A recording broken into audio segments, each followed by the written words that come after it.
pasen por acá y también quieran agarrarlo de cancha de fútbol. Pero es otra historia, ¿ok? Entonces, tenemos los hitos azules, tenemos el muro, tenemos el cerco. Entonces, comiencen a sacar cuenta ustedes cuántos sitios de los que conocen tienen estos elementos.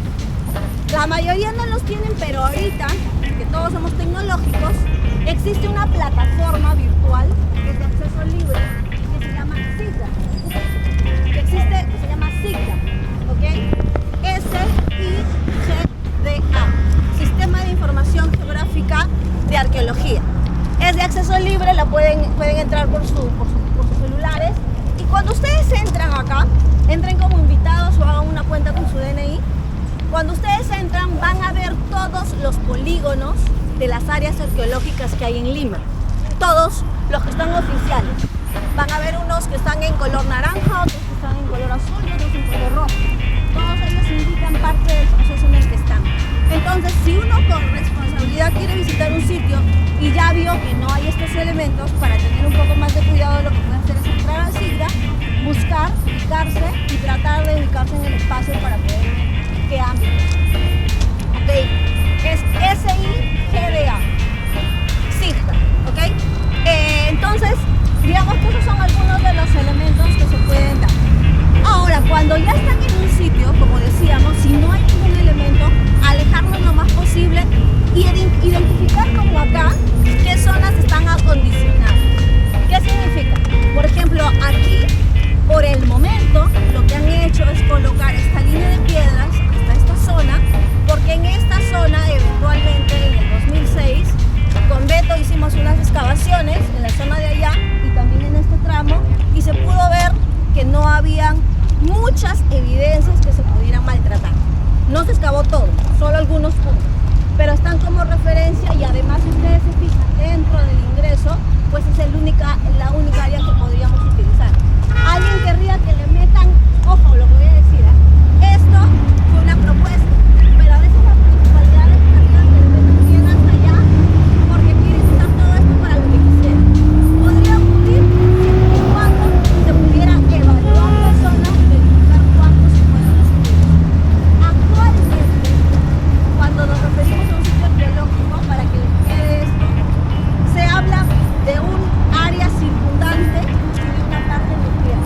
Cuando ustedes ven como la parte más elevada, lo que la mayoría de gente cree que es solo la huaca, porque la mayoría tiene la idea de que la huaca empieza ahí, porque yo la veo que desde ahí se eleva. Pero no, como dijo Beto, la huaca tiene esta forma porque han pasado 700 años y la han cortado con pistas, le han metido agua, se han subido, levanten la mano a los que han manejado bicicleta acá. Entonces, la huaca está deformada. El aspecto cuadrangular que debió tener está deformado. Y entonces, por eso tiene este aspecto. Cuando estemos en Paraíso, vamos a ver cómo pudieron haber sido estos edificios, que en todo caso en otras características. Queda con eso y de aquí en adelante, a todos los sitios donde vayamos, traten de ubicar esos elementos. Los hitos, si ya vieron su sigla, vean su sigla. Cuando lleguemos a Paraíso lo ven. Vean hitos azules, vean los paneles azules. Si hay algún cerco o hay algún circuito, vean dónde están las piedritas que marcan el circuito. Y eso significa que por propio juicio yo no debería meterme acá. El señor Max está acá porque bueno, ya les dije quién es. Pero yo por propio juicio no debería meterme acá. Así me parezca que no hay nada. Se trata de hacer el hábito para que cuando yo llego a otro lugar, mi cuerpo ve piedritas y voy por ahí. ¿Se entiende? Listo, ahora sí. A la foto.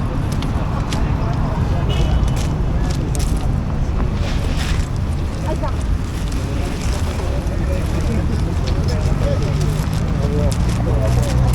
No creo que está ahí de marcha para arriba. Ah, ya.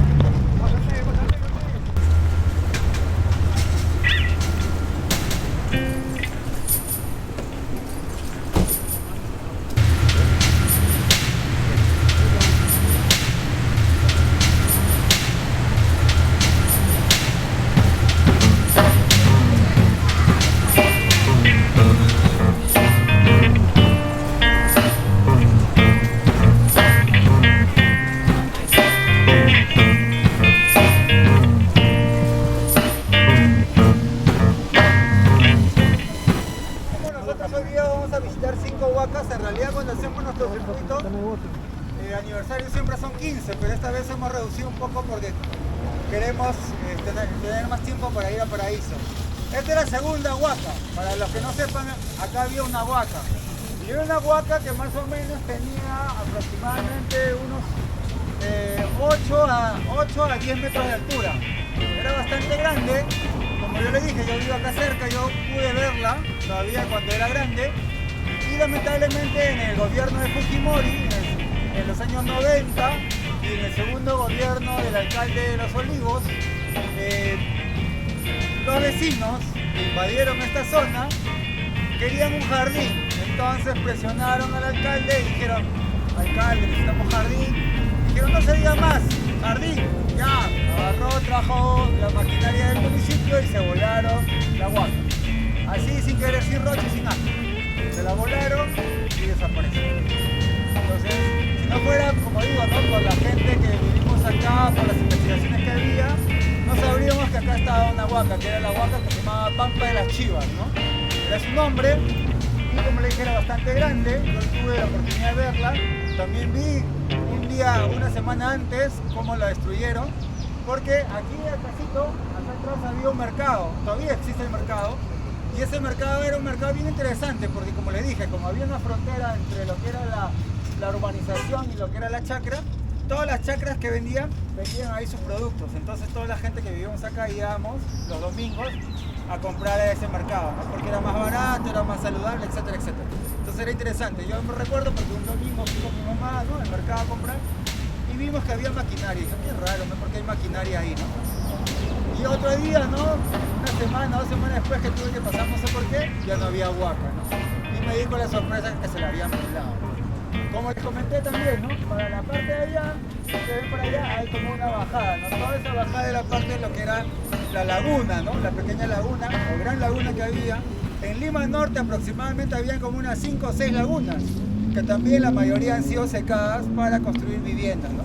Y eso es bien lamentable, ¿no?, porque a pesar que somos una ciudad que está en medio de un desierto, y a veces no somos conscientes de ello, hemos destruido nuestras fuentes de agua. Nuestras únicas fuentes de agua las hemos destruido para construir casas, ¿no? Y lo más probable es que acá en 20, 30 años entremos a una crisis climática de agua, porque es lo que está pasando, y al final toda nuestra fuente de agua no tenemos. Y lo que va a pasar, como ya se ha visto la evidencia también arqueológica, es que al final la gente va a tener que regresar a la sierra, ¿no?, o a la selva, porque acá no va a haber agua. Si no hay agua, no hay vida, ¿no? Entonces, al final todos tenemos que hacer lo que sea necesario para poder sobrevivir. Entonces es parte de nuestra historia, ¿no? Lo interesante digamos, de estos grupos es que nosotros en estos 11 años hemos podido ver esa transformación, también de la ciudad, de la gente, de nosotros mismos, y vamos viendo cómo va evolucionando, ¿no? A pesar que ha sido destruida la parte que era visible de la huaca, no significa que la huaca haya desaparecido. En realidad, si Emilio, Beto o cualquier otro arqueólogo hiciera excavación, lo que va a encontrar son evidencias de la huaca, ¿no? Porque recuerden, cuando uno construye una huaca o una casa, siempre tiene cimientos, ¿no? Entonces todo eso está debajo, ¿no? Está tapado, está escondido, está guardado, y cuando en algún momento se pueda hacer alguna investigación, se podrá descubrir más sobre ello, ¿no? Entonces, para tener un poco la idea sobre esta huaquita, ¿no?, y lo que ha venido pasando también en todo Lima. Bueno, ahora para seguir avanzando vamos a continuar, vamos a cruzar, vamos a llegar hasta la avenida Guandoy, de ahí doblamos a la mano derecha, óvalo Guandoy, y de ahí vamos a entrar a la prolongación Naranjal.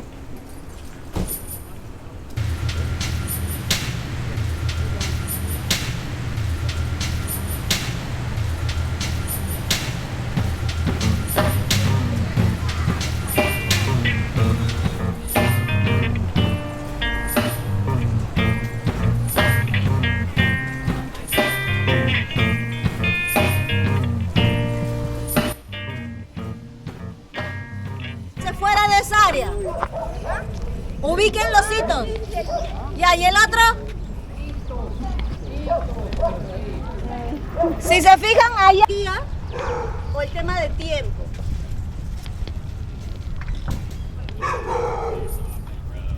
Si Beto les dice que esta muralla tiene unos 700 años de antigüedad, ¿en qué año se habría construido esta muralla? Piensa un ratito. Vuelvo a hacer la pregunta, ¿ya? Si Beto está diciendo que esta muralla tendría 700 años de antigüedad, la pregunta es, ¿en qué año se habría construido la muralla? Ya, sigan pensando 30 segunditos. Ok. ¿Todos están de acuerdo o alguien tiene una respuesta diferente? 1300, 1300. ¿Quién da más? ¿Quién da más? A ver. ¿Quién da más? ¿Quién da menos? ¿Están de acuerdo todos hasta ahí? Ya, los que no responden es porque aún tienen duda de cómo es el cálculo, ¿verdad? ¿Sí? Ok. Ahora, para los que dijeron 1300, ¿antes o después de Cristo? Después de Cristo, ok. Vuelvo a hacer la pregunta, ¿ya? Estamos diciendo que la muralla tiene unos 700 años de antigüedad. La pregunta es, ¿cuándo se comenzó a construir? Ni siquiera pregunto quién, ¿eh? ¿Cuándo se comenzó a construir? Lo que los chicos han hecho es una resta. ¿En qué año estamos? 2024. ¿Después o antes de Cristo? Después de. Estamos en el, si dijéramos estrictamente, estamos en el año 2024 después de Cristo. Estoy diciendo que esto fue construido hace 700 años, resto 2024 menos 700. ¿Cuánto me da? 1200. 1324 para ser exacto, ¿no es cierto? Ok. Así es como se hacen los cálculos para comprenderlo rápidamente. Ahora escúchenme bien, ¿ah? Roberto, tú. ¿Qué antigüedad tienes? 39. Ah, se bajó la edad. Ya, 39 años de antigüedad. ¿Qué antigüedad tienes? 31. 31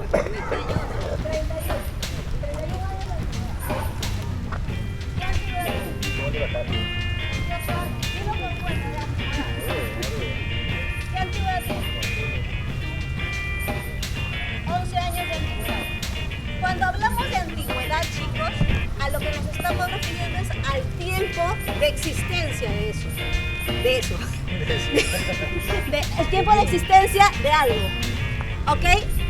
Entonces, cuando somos nosotros, si yo le pregunto a Roberto, ¿cuándo nació? ¿En qué año naciste, Roberto? Ok, lo que siempre hacemos es una resta. ¿En qué año estamos? Y restamos el año en el que nació y ese es el tiempo de existencia en este mundo que él tiene, ¿no es cierto? Lo mismo ocurre con cualquier cosa en el planeta. Cuando ustedes escuchan esos años, tienen que tenerlo en cuenta y acá cierro. ¿Cuántos años dijo Beto que tenía el templo más antiguo, el templo en Nunca?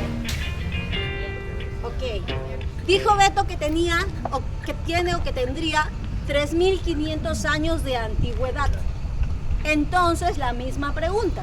¿En qué año se habría construido ese templo? Obvio que cuando ese templo se construyó, la muralla le faltaban kilómetros de años, miles de años para que todavía exista, ¿verdad? Estamos hasta ahí bien. Entonces, ¿en qué año se habría construido el templo que tiene 3.500 años de antigüedad? Piensen un 30 segunditos, piénsenlo con tranquilidad. 1500 antes de Cristo. 1500 antes de Cristo. ¿Alguien da más? ¿Alguien da menos? 1524 antes de Cristo. Para ser exacto. Alguien va a hacer la resta y le faltan años, ¿no es cierto? Porque son 3.500 y acá nomás hay 2024. Entonces, ¿dónde están los otros años? Hacia atrás. Por eso son antes de Cristo. Y ahí es cuando Beto podría haber dicho, este templo fue construido en el año 1500 antes de Cristo. Y todos hubiéramos dicho, ah, ya, qué bien. Pero Beto dijo, ¿cuántos años tiene? 3.500 años de antigüedad. Si ustedes se fijan, entre 3.500 años de antigüedad del templo y, ya me voy, y 700 de la muralla, ¿cuántos años de diferencia hay? Resten 3.500 menos 700. ¿Cuántos años? 2.800. Significa que entre que se construyó este templo y se abandonó, pasaron la misma cantidad de años desde que Jesucristo nació hasta nosotros. ¿Se imaginan cuánto conocimiento y cuántas generaciones pasaron? Y ya los que construyeron la muralla seguramente también vieron esto como un montículo abandonado. ¿Cómo le llamarían? Ya ni sabrían seguramente. ¿Me están entendiendo hasta ahí? Ok, ese mismo ejercicio se hace para todo cuando vamos a los sitios arqueológicos. La antigüedad, que a veces es más sencilla de ubicarla porque es más comparativa a nuestros años, y la fecha de construcción, de nacimiento, de creación es parecida. ¿Estamos? Ok, listo. Con ese dato nos vamos al otro lado porque ahí hay más años que hablar.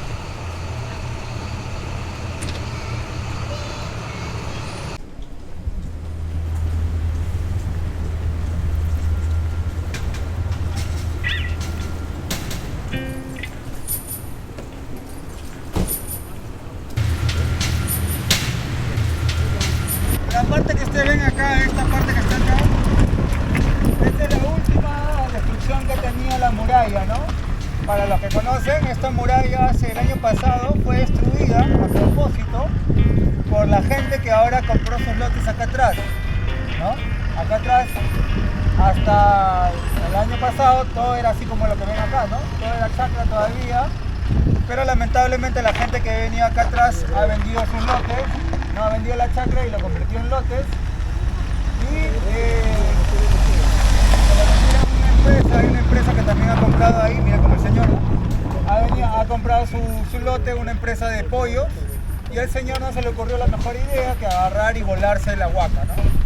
Se la voló porque dijo no, porque quiero que sea más rápido mi acceso y me la vuelo. Y a pesar que se hizo la denuncia al ministerio, el ministerio vino, se arregló un poco el lugar, pero ellos sin embargo, como han visto, les llega altamente y lo volvieron a destruir, ¿no? O sea, hay una impunidad total, ¿no? Y eso es una clara muestra también de lo que pasa.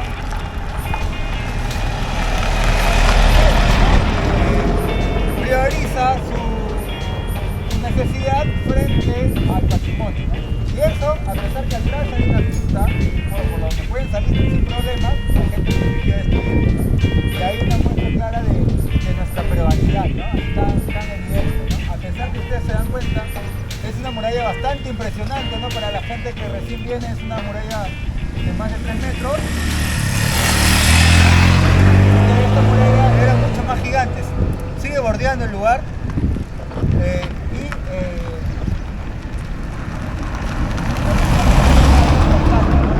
por suerte ahora se ha hecho esta pista que está ya destruida, a pesar que tiene poco tiempo, y es porque ahorita viene una de las causantes de por qué se destruye, porque acá al frente, en el cerro que está allá, hay una sí pasa, sin problema.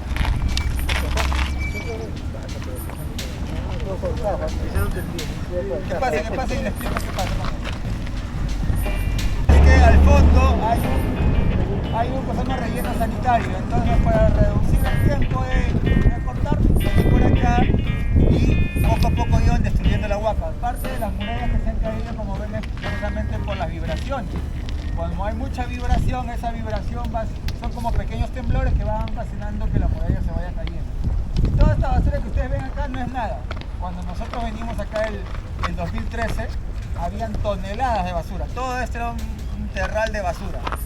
Y gracias a nosotros y otras organizaciones que empezaron un poco a presionar, poco a poco se fue limpiando, se fue cambiando la cosa.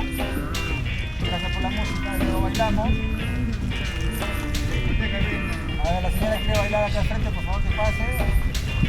Ya, entonces con ese proceso ha ido cambiando. Es un proceso, como digo, no urbanizador, que muchas veces es muy destructor, y que si se dan cuenta, si todavía se pudiera conservar parte de este valle, podríamos tener todavía algo totalmente distinto, ¿no? Es lo último, si se han dado cuenta, todos hemos venido de urbanización, y este es como el último pulmón que existe de la zona norte de Lima, ¿no? Y que lamentablemente está en un proceso de destrucción, ¿no?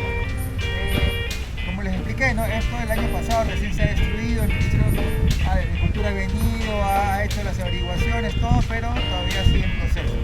Se había cerrado, pero la gente lo ha vuelto a destruir, o sea, ellos mismos ya no les importa y lo han hecho. Entonces eso también es una clara evidencia, ¿no? Y una forma de que nosotros podamos un poco ayudar a que esto cambie es justamente cuando vamos denunciando, vamos tomando fotos, vamos publicando para que la gente tome conciencia, ¿no? Lo importante que es conservar nuestro patrimonio. Esta es una muralla epimural. Se llama epimural, ¿por qué? Porque tenía una doble función.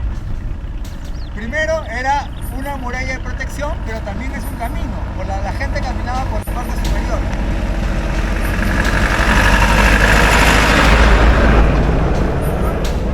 Entonces era un lugar que estaba protegido. La muralla continúa hasta el fondo, hasta el río Chino, que está acá a menos de 2 kilómetros, ¿no? Entonces era un lugar que estaba completamente protegido y se conectaba con la otra muralla que hemos visto, ¿no? Con la otra zona. Entonces toda esta zona es una zona amurallada. No sabemos, pero probablemente era porque había una zona de mucho conflicto entre la gente que vivía acá, ¿ya? Entonces no voy a entrar más en detalle porque queremos ir de frente ya Paraíso. Vamos a tomar una foto, por favor, en colectivo. Dale, dale.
Y Mili también, y ellos han estado un poco viendo todo lo que se ha observado y se ha encontrado, ¿no?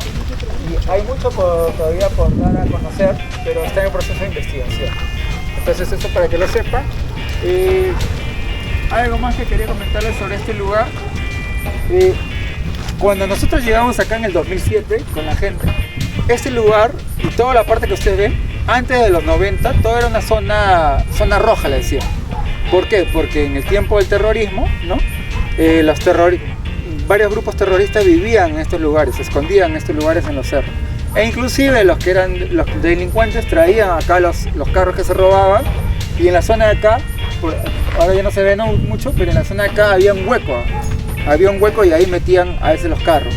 O lo que hacían era agarraban y también los desarmaban, los descuartizaban los carros. Entonces era un lugar bien peligroso, ¿no? Era un lugar bien peligroso que con el tiempo, gracias a la hermana Quilla de Capac Sumagayu, que ella empezó un trabajo también de concientización, ella poco a poco fue logrando que la gente que estaba acá se fuera alejando del lugar, ¿no? Y de alguna manera se ha venido conservando. Y nosotros un poco hemos complementado eso, ¿no? Entonces, como digo, hay un largo proceso de gente que ha estado aquí, que ha venido.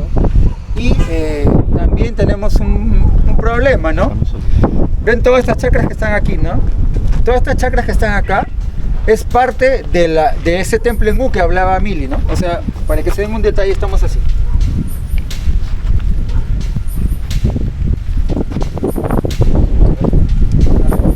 Ya, es así, ¿no? Son como dos brazos. Nosotros hemos venido por este brazo. Lo que hemos venido es un brazo. Por este lado de acá. Acá está la parte de ella. Y el otro brazo está por ese lado de acá. Por ahí, por la posición. subir lo vamos a ver. Entonces ese es el templo en U. Está mirando así para el sol y para el río Chillón que está corriendo. Entonces, ese es el templo en U. Y ese lugar es bien interesante y por eso también que nosotros le hemos tomado tanto cariño, es porque es una de las primeras construcciones en Lima que muestra fue construido a propósito. Pasó de la época agrícola, entonces era de un lugar para otro, a sentarse aquí y empezar, digamos, lo que podríamos hacer un rasgo de lo que es la civilización. Es una ciudad, ¿no? Formar una idea de ciudad y una ciudad de templo, ¿no? Y aparte recordemos que también probablemente estos cerros hace muchos años también eran verdes, ¿no? Eran verdes, eran lomas que con el paso del tiempo se han ido, y con el cambio climático se han ido, digamos, secando. Pero toda esta zona era una zona muy, muy verde. Y ahora que vamos a cruzar, vamos a ver los cerros de Ventanilla. En esos cerros es donde se encuentra lo más antiguo de toda la civilización. Alguien de su colegio lo recuerda, porque estábamos en el colegio, ayudar a la historia, en el colegio nos enseñaron que había de las épocas de la piedra, que trabajaban la piedra. ¿Cómo se acuerdan? ¿Cómo se llamaban? ¿Se acuerdan? Paleolítico. Los paleolíticos, pero ¿quiénes eran? ¿La cultura? Ajá, los que vivían acá, en esta cerro de acá. Los chicos no creo. ¿Chivateros? Exacto, los chivateros. En el cerro que está para el fondo, ahorita lo vamos a ver, se encontraban los vestigios de chivateros, que es lo más antiguo, aproximadamente 7.000, 8.000 años antes de Cristo, de los primeros indicios de que había gente, ¿no? ¿Y por qué hay indicios? Porque han encontrado piedras que estaban talladas. En realidad lo que se especula que eran como talleres líticos, es decir, donde ellos llegaban, se sentaban ahí, agarraban las piedras, las chancaban y las trataban de transformar como en puntas, en lanzas para cazar venados y todos los animales que hubieran, ¿no? También para defenderse, obviamente. Entonces, eso era lo más antiguo, y después de eso, que es lo más antiguo, viene el paraíso, ¿no? Entonces, toda esa gente que pagaba por todas estas lomas, ¿no? Atrapando venados, cazando cuys y todos los animales que hubiera, no sabemos cómo, pero en un momento u otro decidieron asentarse en este lugar. Y este lugar, ¿por qué creen que se asentaron en este lugar? Tienes acá la espalda del mar, ¿no? Muy bien, tiene cerca del mar. ¿Qué más? Quería hacer una consulta. Sí. La huaca que está acá en el cementerio, ¿tiene algo que ver con esto también? Todo tiene que ver. Todo tiene que ver. Ya. Pero no nos salgamos. Sí. Entonces, primero está cerca del mar. ¿Qué más? La protección natural de los cerros, si se dan cuenta, estos cerros te protegen del aire húmedo que viene del mar.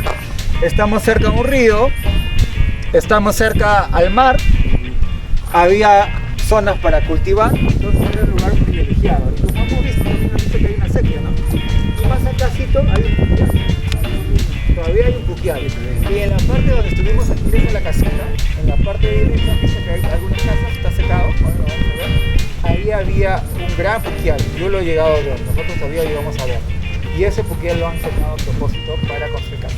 Pero ahora vamos a subir por arriba. Vamos, síganme los vuelos. Me van diciendo la hora, ya tengo para tranquilidad. Como les digo, venían con sus matones, trataban de que nosotros nos salgamos de acá para allá.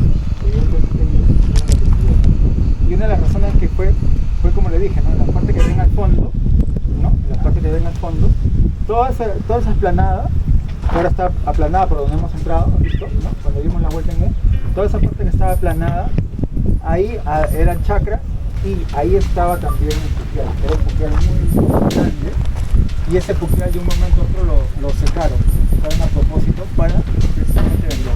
¿Qué cosa querían hacer esta gente? Eso es lo que quería hacer, para que querían seguir avanzando.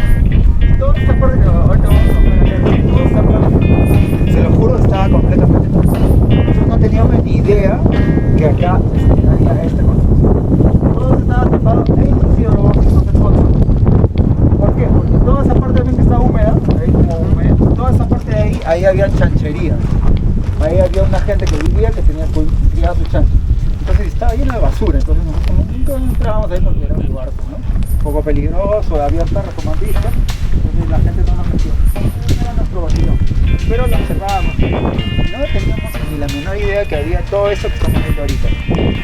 Entonces, en el 2013, casi a finales de 2012-2013, el Ministerio de Cultura aprobó un proyecto para la revalorización del patrimonio.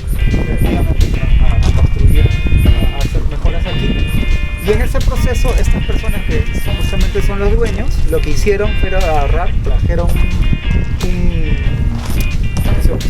una excavadora y se metieron y se volaron toda la parte que está acá.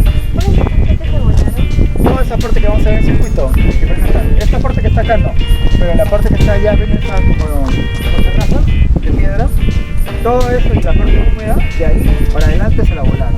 Entonces entraron, montaron primero el municipio, como el municipio dijo que iban a venir, iba a trabajar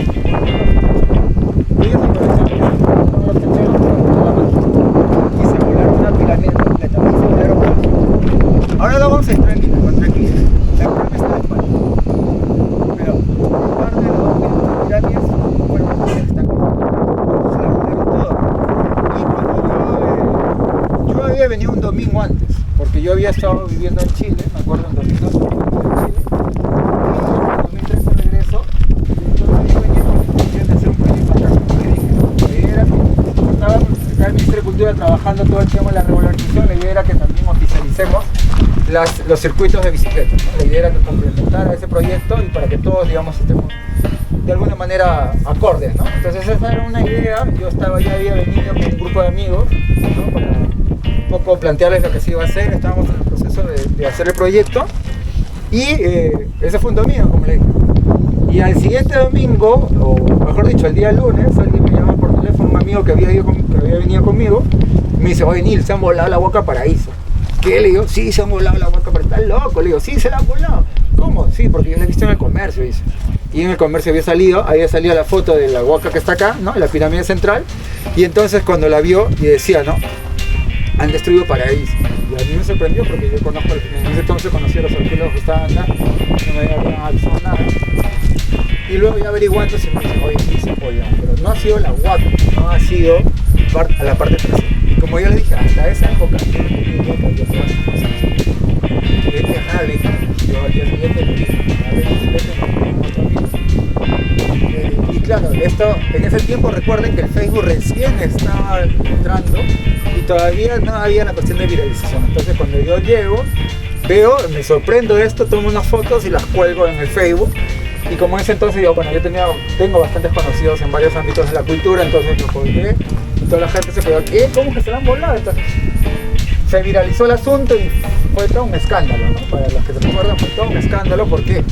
Porque cuando veías, en el 2012 cuando el ministerio empezó a trabajar, donde están en la parte amarilla que ven ahí en el grupo de nosotros, en la parte de ahí se encontró un fogón y ese fogón, según los arqueólogos que estaban en ese momento, decían que probablemente tenía como 4000 años de antigüedad. Entonces eso cambiaba un poco el panorama de la historia, ¿no? Y eso fue una noticia mundial. ¿Sí? Todo el mundo se enteró y dijo, qué impresionante, cómo han encontrado esto, ¿no? Y imagínense, ¿no? Eso fue en enero, ¿no? En marzo que se encontró el fogón y en junio la noticia que le están destruyendo, ¿no? Imagínense, ¿no? O sea, fue todo un escándalo, ¿no? Y en ese entonces la ministra vino, se armó todo, tenemos vigilancia. Desde esa época hasta ahorita siempre se ha contado ahora con vigilancia. El juicio que se le hizo a estas personas que destruyeron la Huaca ya terminó. Ellos tienen que pagar una caución de 50.000 soles. No han ido a la cárcel porque ha sido solamente 3 años de pena, pero sí han sido denunciados, ¿no? Entonces digamos como un poco para que vean la historia, ¿no? Y en ese proceso que le digo, ¿no? Ya después que se paralizó un poco la revalorización del lugar o la puesta en valor, es que los arqueólogos han empezado a excavar y encontraron estas estructuras, ¿no? Todo esto que ven acá son parte de las estructuras que han excavado los arqueólogos y han descubierto. Hay un dato, esta parte que ven acá, esta parte acá, era también donde venían la gente, traían llantas y acá las prendían fuego, porque al prender fuego sacaban los pobres, no sé qué cosa, y ahí sacaban todo ese proceso ahí. De alguna manera positivamente, positivo, gracias digamos a todo este tema es que ahora te contamos con este circuito que todavía no está abierto al público como debería ser, porque todavía hay algunos detalles que faltan, pero vamos a ver lo que hay.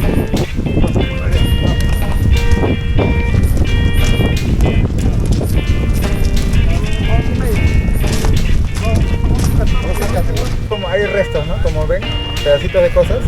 Todo eso era la chanchería, ¿no? Las señoras que vivían acá, en todo este lugar tenían sus chanchos y ahí es donde traían la basura, ¿no? Para comer, y por eso que era toda una asquerosidad que no se podía ingresar.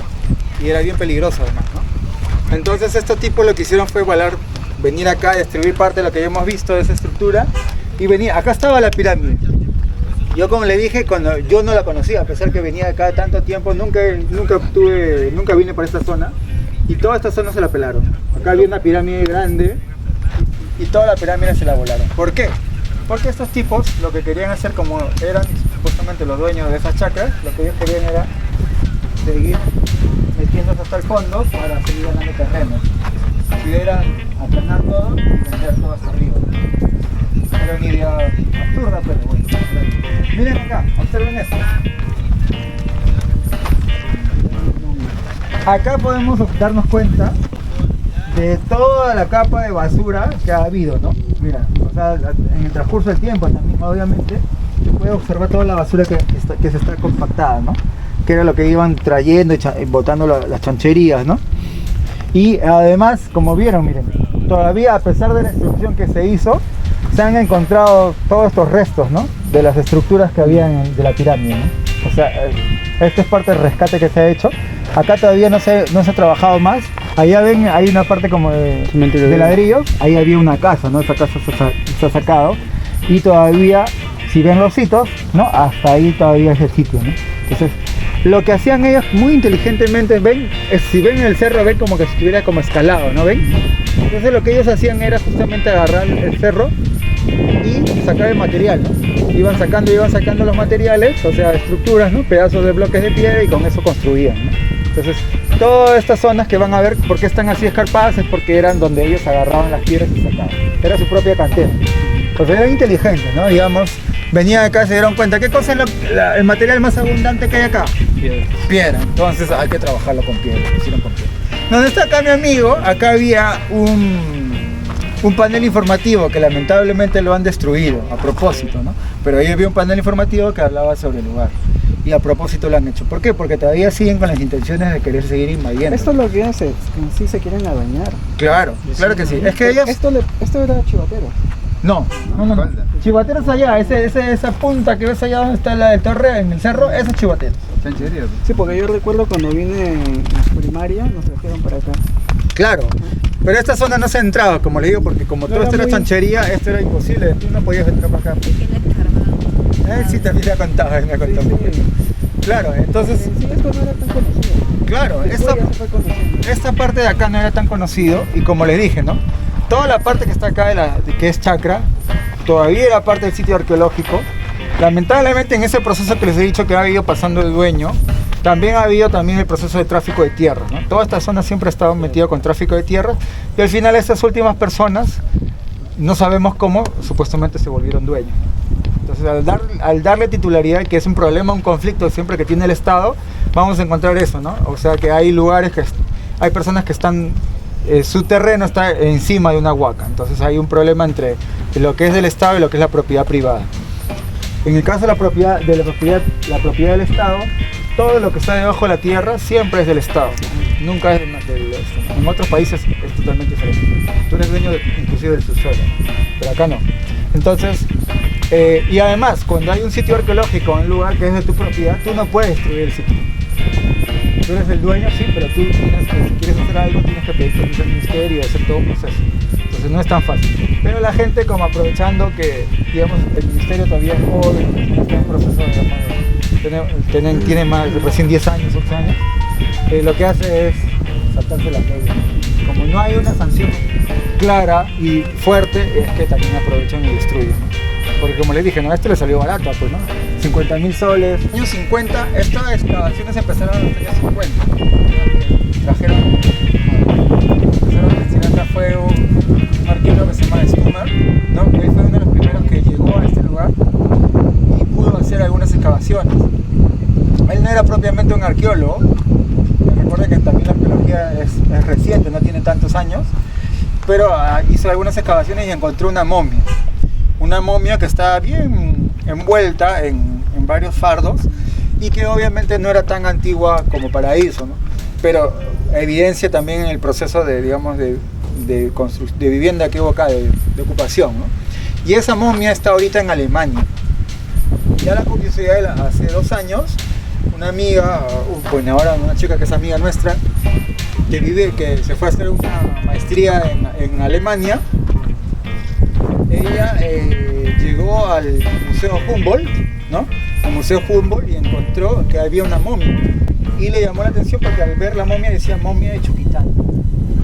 Sí, entonces cuando dice momia de Chuquitanta, sí, entonces ella empezó a investigar un poco y se dio con la sorpresa de que esa momia había sido traída de manera ilegal al lugar. Había sido traído al lugar al resto y había sido traído por una persona que había estado por acá, habían hecho algunas excavaciones, encontraron y como era tan bonita se la llevaron ahí. Y está ahí. Claro, era ilegal, pero en ese tiempo del Ministerio de Trabajo. El Ministerio de Trabajo, al costadito hay un museo de San Marcos, el museo, ¿cómo se llama? Natural, una cosa así. Historia natural. Claro, no sé, pero que está ahí y ahí en esa zona, que es también, ahí hay algunos restos que se encontraron en las excavaciones, las primeras excavaciones que se hicieron acá en Paraíso. Y ahí hay una momia, de una niña, si no me equivoco. Una niña, y en la última excavación que han hecho también han encontrado otra niña también. Ahí lo vamos a ver en los otros carteles que están allá, que se ven.